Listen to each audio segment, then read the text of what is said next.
So each of you published articles yesterday on this on your respective services. Ryan, you had an article that came out in the morning on racer.com, made the homepage, and your follow-up article remains there as well. What did you, as you kind of digested memos, statements from IndyCar, and so on, what did you kind of make of this in the morning as you were digesting it?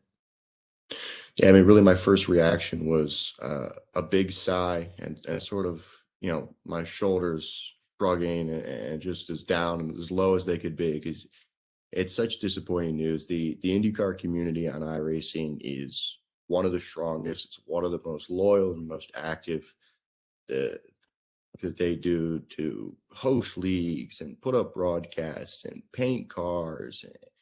They are so incredibly invested in the sport.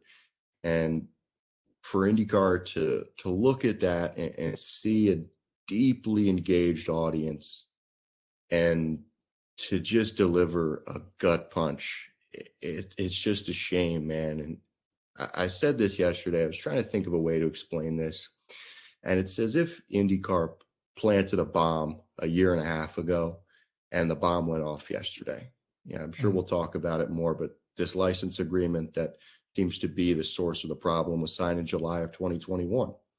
And for a year and a half, it seemed as if we were status quo. IndyCar still exists on iRacing.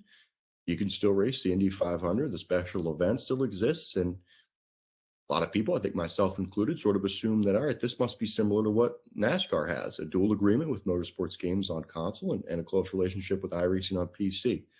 But as we found out tomorrow morning, that wasn't the case. And it is a gut punch for a really invested and engaged community.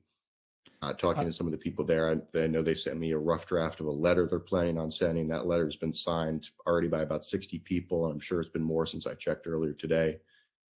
Talking to an iRacing staff member, he said, man, this sucks because the iRacing Indy 500, yeah, it's just one of a dozen or so special events they do, but it's one of the biggest for them in terms of viewership and in terms of racers signing up.